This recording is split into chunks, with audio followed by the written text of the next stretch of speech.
सुगंधा और उसकी सास कांता के बीच एक अजीब सी जंग रहती थी। ये जंग थी किचन में कौन ज्यादा अच्छा काम करेगा और घर के सदस्यों के दिल जीतेगा। और उनकी इस जंग में हमेशा कुर्बान होते थे उनके दोनों पति। कैसे? आइए देखते हैं इस किचन पॉलिटिक्स की कहानी में। एक दिन किचन में, माँ जी, आज मैं बना रही हूँ मेथी की सब्जी। इस खाने से घर वालों के पेट की सारी समस्या खत्म हो जाएगी। और मैं बना रही हूँ तड़के वाली छाछ, जिसे पीते ही गैस की समस्या कभी नहीं होगी। दोनों अपने अपने खाने को लेकर टेबल पर पहुंच जाती हैं।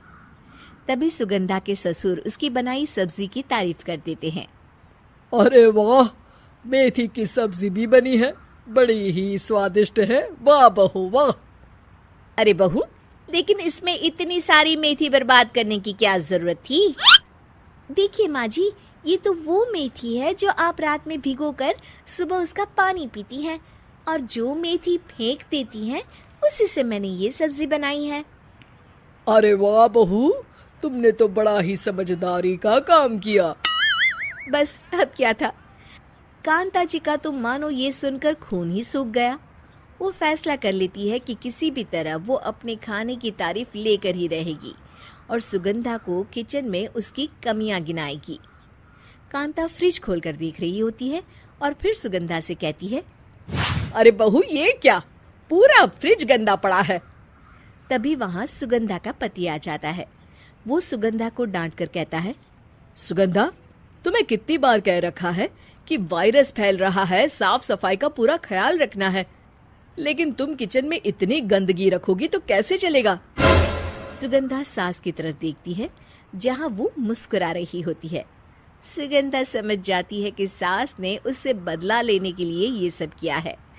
दोनों रात के खाने की तैयारी में लग जाती हैं। दोनों ना एक दूसरे की तरफ देखती हैं और ना ही एक दूसरे से बातें करती हैं। रात को खाने की टेबल पर एक एक कर दोनों कई तरह के अलग अलग व्यंजन टेबल पर लगा देती हैं और अपने अपने पति के पास जाकर खड़ी हो जाती हैं। अरे खाइए जी खाइए, मैंने बड़ी मेहनत से बनाया है। प्लेट में वो खाना डालती हैं। सुगंधा भी दोनों की प्लेट में खाना डालते हुए कहती है, बड़ी ही मेहनत लगी है इस खाने को बनाने में। हाँ, दोनों को ना चाहते हुए भी सारा खाना खाना पड़ता है। कहीं दही तो कहीं मलाई तो कहीं मसाला।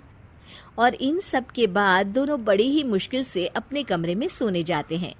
लेकिन अगली सुबह सुगंधा का पति चिल्ला रहा होता है, हाय रे, हाय मेरा तो पेट खराब हो गया, हाय माँ बहुत दर्द हो रहा है। तो वहीं कांता के कमरे से भी कुछ ऐसी ही आवाज आने लगती है। हे भगवान, इस सास बहू की लड़ाई हमारी जान लेकर रहेगी। जाओ कोई डॉक्टर को बुला कर लाओ। डॉक्टर आते हैं।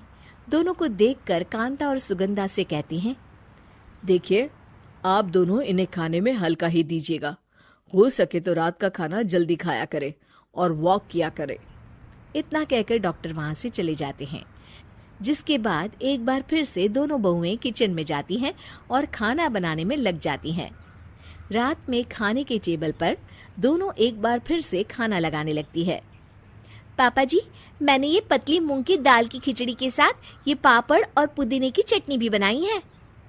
अरे बहू, अभी अभी बेचारे पेट की बीमारी से गुजरे हैं, इतना भारी खाना तो डॉक्टर ने भी मना किया है ना। देखिए, मैंने आप दोनों के लिए सूप बनाया है। और दोनों उन लोगों की प्लेट में खाना डालने लगती हैं। तभी दोनों एक साथ बोल पड़ते हैं, बस करो, हमें माफ करो, हमें नहीं खाना इस घर में ना खिचड़ी और ना ही सूप। हम इंसान हैं, एक वक्त में एक ही खाना खा सकते हैं। बस करो, हमें माफ करो, हमें नहीं खाना इस घर में ना खिचड़ी और ना ही सूप। हम इंसान हैं, एक वक्त में एक ही खाना खा सकते हैं। इतना कहकर वो दोनों वहां से चले जाते हैं। कहानी का अंत। आप लोग उम्मीद कर रहे होंगे कि अंत में सब ठीक हो जाएगा। नहीं जनाब, अगर सास बहू के बीच सब ठीक हो जाए तो आप ये सीरीज देखे ही क्यों? तो मज़ा लीजिए इस चैनल में सास बहू से जुड़ी कहानियों का, क्योंकि ये ऐसा रिश्ता है जिसकी मिठास उसकी खटास में हमेशा ज़्यादा ही रहती है।